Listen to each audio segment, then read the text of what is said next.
سردار نے یہی جواب دیا کہ ابھی تک کوئی نام ان کے ذہن میں نہیں آیا۔ بعض نے کعبے میں رکھے ہوئے دیوتاؤں کے ناموں پر کسی ایک کی تجویز بھی پیش کی تھی، جو بڑی سختی سے مسترد کر دی گئی تھی۔ سردار قریش نے بلند آواز سے ایک طرح کی ڈانٹ پلا دی تھی کہ خبردار کسی قسم کا کوئی نام نہ رکھا جائے۔ وہ کیا سوچ رہے تھے، اپنے پوتے کو کس نام سے پکارنا چاہتے تھے، اس کا کسی کو علم نہیں۔ تو پھر یہ عجیب و غریب نام، احمد نے، ان کی روح نے یہ نام کہاں سے سنا ہے، ان کی سماعت نے یہ لفظ کس نغمے سے اخذ کیا ہے۔ نور و نغمے کا وہ کون سا ہنگامہ تھا جو لمحہ بھر ایک چھوٹے سے حصے کے لیے برپا ہوا اور ان کی روح، ان کی ساری کائنات اس نام سے تربتر ہو گئی۔ آمنہ بنت وہب نہ سمجھ سکنے کے باوجود یہ جانتی تھی کہ ان کے لگتے جگر کا نام احمد صلی اللہ علیہ وسلم ہے، اور کمبل ذرا سا ہٹایا گیا۔ برقہ نے جھانک کر اندر دیکھا۔ مالکن اور کنیز کی نگاہیں ایک دوسرے سے ٹکرائیں۔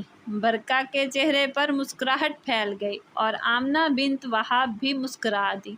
ایک تازگی، ایک خلوص، ایک عجیب طرح کا انبساط تھا اس مسکراہٹ میں۔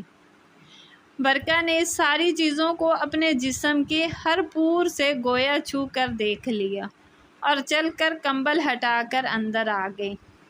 اس نے پیڑھی کی طرف ایک نظر ڈالی اور مالکن حضور کو مسکرا کر دیکھتے ہوئے کہا، قوم اپنے سردار کو دیکھنا چاہتی ہے۔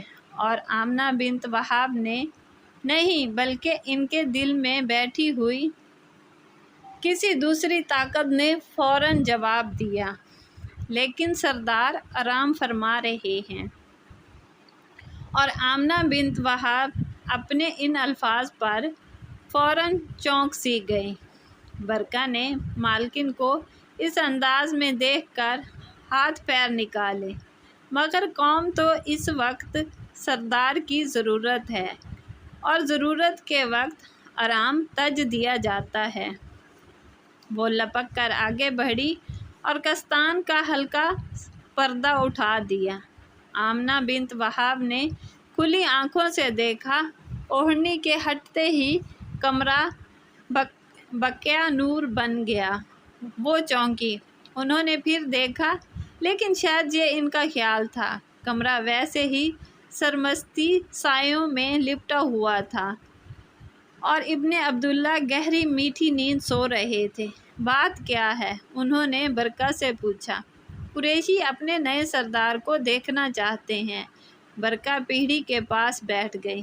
آقا سردار کا اشارہ ہے کہ میں چھوٹے حضور کو نیچے لے آؤں، شاید نام کا اعلان ہوگا، شاید، مگر برقہ نے مالکن کی طرف دیکھا اور پوری توجہ سے حضور کو پیڑھی پر سے ہٹاتے ہوئے بولی، مگر مالکن حضور، نام تو شاید ابھی کوئی تجوید ہی نہیں ہوا۔ لیکن ننھے حضور کا یکایک چونک گئے۔ چہرے کی سرخیوں میں گندھے ہوئے زرد زرد روئیں یکایک کھڑی ہو گئیں۔ کالی کالی چمکدار تیز آنکھیں پٹ سے کھل گئیں۔ نچلا ہونٹ بھینچا اور رونے کی آواز موتیوں کی طرح ہوا میں بکھر گئی۔ اری آرام سے، برقہ، ڈرا دیا تو نے۔ ماں کی محبت سرید کے پیالے میں سے اٹھتی ہوئی بھاپ کی طرح بل کھا کر چکرا گئی۔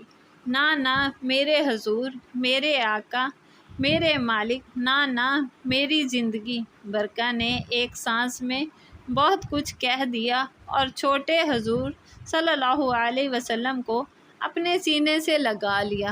خوش قسمت برقہ، تیری روح آسمان کی اسیر بلندیوں کو چھونے لگی ہوگی۔ ماں کے ہونٹوں پر مسکراہٹ آ گئی اور انہوں نے بڑی شدت سے محسوس کیا کہ انہوں نے برقہ کو ضرورت سے زیادہ تلخی کے ساتھ ڈانٹا تھا۔ نام تجویز ہو گیا، انہوں نے شہد سے زیادہ میٹھے اور دودھ سے زیادہ ملائم انداز میں فرمایا، گزشتہ تلخی کے نشان دھو رہی ہوں۔ تجویز ہو گیا؟ مالکن برکہ نے حیرت سے پوچھا۔ وہ حیران تھی کہ اسے اس راز میں کیوں شامل نہیں کیا گیا۔ کیا نام تجویز ہوا میرے ننھے منھے آقا کا؟ حضور کی خاموشی پر برکہ کو کتنا پیار آ رہا تھا۔ آمنہ بنت وہاب بتا دینا چاہتی تھی لیکن رک گئی۔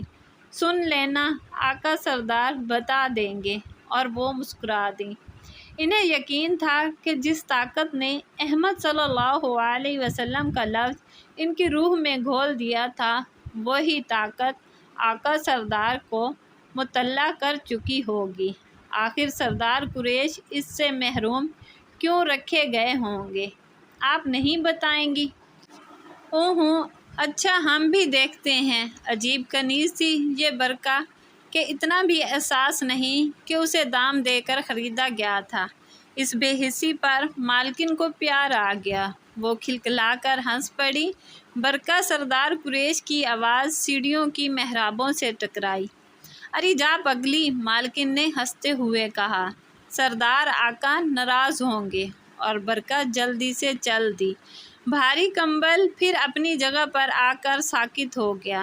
برکہ کے ننگے پیروں کی ہلکی آواز دور ہٹتی گئی۔ آمنہ بنت وہاب نے جسمانی آنکھوں سے نہیں، دل کی آنکھوں سے دیکھا۔ وہ اس ساری کائنات کو اپنی چھوٹی چھوٹی باہوں میں سمیٹے کمرے میں سے گزر گئیں، دروازے میں سے نکلتی چلی گئیں اور سیڑھیوں پر سے اترنے لگیں، اور پھر وہ خود یکایک نہ جانے کیوں پلنگ پر سے اٹھ گئیں۔ ان کے کانوں کے پردوں پر خون سنسنایا۔ انہوں نے تھوڑی دیر بیٹھ کر اپنے آپ کو سمیٹا، پھر ہاتھوں پر زور دے کر اٹھیں۔ آج 8 دن کے بعد فرش کی ٹھنڈکوں نے ان مقدس پیروں کو چوما تھا۔ وہ آہستہ آہستہ چلیں، قدم بہ قدم، ارد گرد پڑی ہوئی چیزوں کا سہارا لیتی ہوئی، اور دروازے کے قریب آ کر رک گئیں۔ لیکن نیچے سے آوازوں کا ہجوم جیسے تیزی سے سیڑھیوں پر چڑھ رہا تھا اور آمنہ بنت وہاب کی سماعتوں سے لپٹتا جا رہا تھا۔ اس کے ساتھ ہی ویڈیو اچھی لگے تو لائک کریں، شیئر کریں اور سبسکرائب کریں۔